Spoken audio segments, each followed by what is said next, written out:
సంక్రాంతి సందర్భంగా హైదరాబాద్ నగర వాసులు పల్లెబాట పట్టారు. నిరంతరం పనుల్లో బిజీగా ఉంటూ జీవనం కొనసాగిస్తున్న జనం ఈ సంక్రాంతిని సొంత ఊళ్లలో జరుపుకోవడానికి పయనమయ్యారు. దీంతో నగరంలోని బస్ స్టేషన్లు రద్దీగా మారాయి. ఎంజీబీఎస్ ప్రయాణికులతో కిక్కిరిసిపోయింది.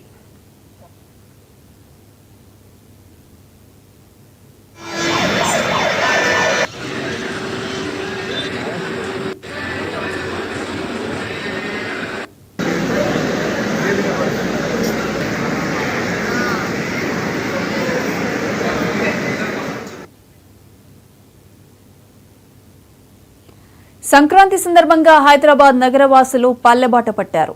నిరంతరం పనిలో బిజీగా ఉంటూ జీవనం కొనసాగిస్తున్న జనం ఈ సంక్రాంతిని సొంత ఊళ్లలో జరుపుకోవడానికి పయనమయ్యారు. దీంతో నగరంలోని బస్ స్టేషన్లు రద్దీగా మారాయి. ఎంజీబీఎస్ ప్రయాణికులతో కిక్కిరిసిపోయింది. ఇక దీనికి సంబంధించి పూర్తి అప్డేట్స్ మా ప్రతినిధి గోపి లైవ్ లో అందిస్తారు. గోపి, ప్రియాంక, మన గ్రూప్ సంక్రాంతి హాలిడేస్ రావడంతో ఏదైతే మహాత్మా బస్ స్టాండ్ మాత్రం టికెట్ ఈ రోజు నుంచి ఈ నెల 18 దాకా ఇటు విద్యార్థులందరికీ కావచ్చు, బిజినెస్ వాళ్ళు కావచ్చు, హైదరాబాద్ వ్యవసాయ వాళ్ళందరికీ కూడా హాలిడేస్ రావడం కాబట్టి ఇక్కడ ఈ రోజు మాత్రం అక్కడ సొంత ప్రయాణం ఊరిపోతుంది. ప్రయాణికులు ఇక్కడ విద్యుత్ బస్ స్టాండ్ లో ఆ బస్ స్టాండ్ మొత్తం కిటకిటలాడుతున్నట్టు తెలంగాణ ప్రభుత్వం కూడా దాదాపు అన్ని వ్యవహారాలకు సంబంధించి ఏర్పాటు చేస్తున్నారు. మరోవైపు మనం ఇప్పుడు విజయవాడ బస్ స్టాండ్ దగ్గర ఉన్నాం. ఏదైతే బస్ స్టాండ్ 29 అక్కడ మనం చూస్తున్నాం. ఎక్కువగా ఆంధ్ర అంటేనే విజయవాడ ఆ చుట్టుపక్కల ప్రాంత వాళ్ళు ఎక్కువ ఈ పండుగని సెలబ్రేట్ చేస్తారు కాబట్టి ఆంధ్ర నుంచి కూడా ఎక్కువ ఇక్కడ బస్ కోసం వెయిట్ చేస్తున్నట్టు కూడా దాదాపు చాలా వరకు బుకింగ్ కావడమే ఆ బస్సు సేవలు అందుబాటులో. ఒకవేళ బుక్ చేసుకున్న హాఫ్ అన్ అవర్ లో కూడా ప్రయాణికులకు అందుబాటు చేస్తానికి ఆర్టీసీ సంస్థ ఉన్నట్టు కూడా తెలుస్తుంది. ఇప్పటికే ఉదయం నుంచి కూడా మార్చాలని పట్టణం మొత్తం కిటకిటలాడుతుంది. ఇక్కడి నుంచి మెట్రో కావచ్చు, మెట్రో సేవలు కూడా ఎంజీబీఎస్ వస్తుంది కూడా రెడీ చేసినట్టు కూడా తెలుస్తుంది. మరోవైపు ఇప్పటికే ఏదైతే బస్ స్టాండ్ లో దాదాపు 38 స్టాళ్ళు ఉన్న 38 స్టాళ్ళకు కూడా తమ సొంత ఊర్లో పోతున్న ప్రయాణికులు చిన్న పెద్ద తేడా లేకుండా ఇక్కడికి వచ్చారు. ఇది ఇప్పుడు స్టార్ట్ అయింది కానీ నైట్ 12 దాకా కూడా ఈ ప్రయాణికులు ఇక్కడ వస్తుంది కూడా తెలుస్తుంది. మరోవైపు దీని తర్వాత 2 తెలుగు రాష్ట్రాలకి ఎంజీబీఎస్ బస్ స్టాండ్ కీలకం కాబట్టి దీని నుంచి విజయవాడ కూడా హైదరాబాద్ సంబంధించి కీలకం బస్ స్టాండ్ కాబట్టి ఇక్కడ నుంచి అదనపు బస్సులు ఏపీ కూడా నడుస్తున్నట్టు కూడా తెలుస్తుంది. మరోవైపు మనం తెలంగాణ ప్రభుత్వం అదనంగా బస్సులతో పాటు కొన్ని ఛార్జెస్ కూడా పెంచినట్టు కూడా తెలుస్తుంది. అది మొత్తానికి ఎంజీబీఎస్ కి సంబంధించి ఎవరైతే మేనేజర్ ఇన్ఛార్జి మొత్తం ఇవన్నీ ఏర్పాటు పోలీస్ డిపార్ట్మెంట్ కావచ్చు, ఇక్కడ స్టాల్స్ కావచ్చు, ఇక్కడ సంబంధించిన ప్రభుత్వానికి సంబంధించిన ప్రయాణికులు ఎలాంటి ఇబ్బంది లేకుండా ఆ మేనేజర్ శ్రీధర్ సార్ మనతో ఉన్నారు. ఆయన అడిగిన మరి కొన్ని తెలుసుకున్నాం.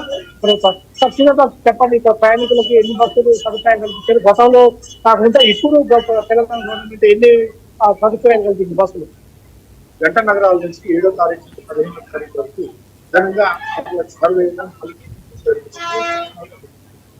అయినప్పటికీ ఇది మన ఎంజీబీఎస్ అద్దీ బాగుంటుందని ఈ 4 రోజులు అంటే నిన్న ఇవాళ వరకు వెళ్ళింది ఆంధ్రప్రదేశ్ బస్సు మన సిబిఎస్ కు డైరెక్ట్ చేయడం జరిగింది. ఎంజీబీఎస్ లో కూడా డైలీ 2000 బస్సులు వాటికి అదనంగా నిన్న 300 బస్సులు 320 బస్సులు తిరిగి ఇప్పటి వరకు 175 బస్సులు పంపించడం. ఇంకొక 200 బస్సులు అదనంగా పబ్లిక్ ని ఇంత వీలైతే క్లియర్ చేసుకోవడానికి మా ఆఫీసర్లు సిబ్బంది ప్రతి ప్లాట్ఫామ్ పెట్టుకొని ఎక్కడ ట్రాఫిక్ వాళ్ళ గమ్యస్థానాలకు క్షేమంగా పంపిస్తున్నారు. ఇక్కడ మానిటర్ చేస్తున్నారు. పండుగ సీజన్ కాబట్టి శాసనం పెంచాల్సిన ఆర్టీసీ పెంచుతారా? అదన బస్సులు పెడతారు కాబట్టి ఆర్టీసీ టైం కూడా కొంత భారం పడుతుంది కాబట్టి అదొక సర్వీస్ 1.5 వసూలు చేస్తున్నామండి. కానీ మహాలక్ష్మి ఎలాంటి ఎఫెక్ట్ లేదు. ఇప్పుడు ఇక్కడ చిన్నపిల్లలు ఫీడింగ్ ఇస్తారు, అన్ని పాలు ఇస్తారు, ఫీడింగ్ సంబంధించి లేదు, ఎందుకు ఏర్పాటు చేయలేదు సార్? రీడింగ్ పాయింట్స్ మా ఎస్ఎం లో పెట్టాం. ఆ ప్లాట్ఫామ్ దగ్గర రీడింగ్ పాయింట్ కూడా ఉంది.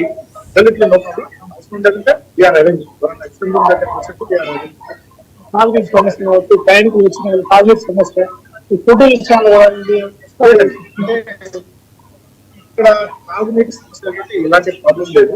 మన దగ్గర ఉన్న దాదాపు ప్రతి ప్లాట్ఫామ్ మీద 2 వాటర్ కూలర్స్ మరో వాటర్ ట్యాంక్ అదే విధంగా క్యాంటీన్స్ కానీ తర్వాత స్టాల్స్ లా కానీ ఇవన్నీ కూడా నేను జాగ్రత్త అధిక ధర చేయకుండా మానిటర్ చేస్తాను. ఓన్లీ ట్రాఫికింగ్ మానిటర్ చేయడం స్టాల్స్ లో కూడా అదనపు రుసుములు తర్వాత హైడ్రేటెడ్ చికెన్స్ నడుస్తున్నాయి.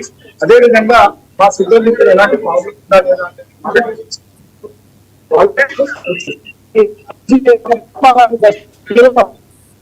రాష్ట్రాలకు కూడా ఇక్కడి నుంచే అంత సర్పంచ్ వచ్చే ప్రయాణికులకి మీరు ఏం చెప్పారు అంటే 24/7 నడిచే బస్సు 100% అండి. ఈ పండుగలుంటే వాళ్ళకి పబ్లిక్ కి పండుగలకు హాలిడేస్లలో ఉంటే మా ఆర్టీసీ వాళ్ళకి వాళ్ళని చేరవేర్చడం మాకు పండుగలాగా సంతోషంగా మేము భావిస్తాము. అక్కడే ఎట్లయినా మంచి ఎంతోగా పని చేస్తున్నారు చూస్తున్నారు కదా. దానికి అనుగుణంగా మేము బస్సులు పెడుతున్నాము. 24/7 రాష్ట్ర ప్రయాణికులు పోయేంత వరకు మేము health centres emergency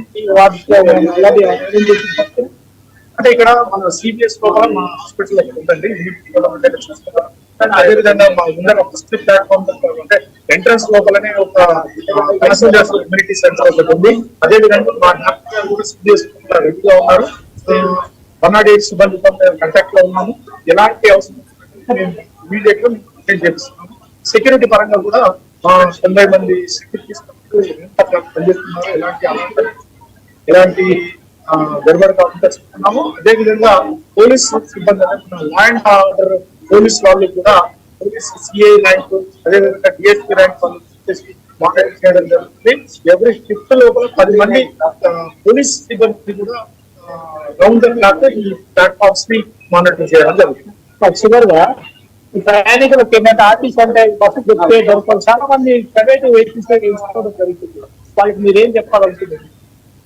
bus stand లో వచ్చిన ప్రతి ప్రయాణికుడిని మేము క్లియర్ చేస్తున్నామండి. ఆ భాగంలో ఒకటే చెప్తున్నాము, we are there for service transportation మేము ఉన్నాము. మీరు మమ్మల్ని నమ్ముకొని బస్ స్టాండ్ వస్తే మేము చేస్తారు కదా. మీరు ఎక్కడికి ఏ ప్రైవేట్ ట్రాన్స్పోర్ట్ చెప్పొద్దండి. ఖచ్చితంగా ఆర్టీసీ సేవల కోసం మేము ఉన్నాము. నిరంతరం 24/7 మేము ఖచ్చితంగా మేము కష్టపడి ఆ ప్రయాణికులు తన సంతూరు పంచుకోవడానికి మేము డిపార్ట్మెంట్ తో సహా వర్క్ చేస్తున్నాము కూడా. ఏదైతే మహాత్మా గాంధీ మేనేజర్ శ్రీధర్ బాబు చెప్పడం కూడా జరిగింది. Right Gopi, thank you.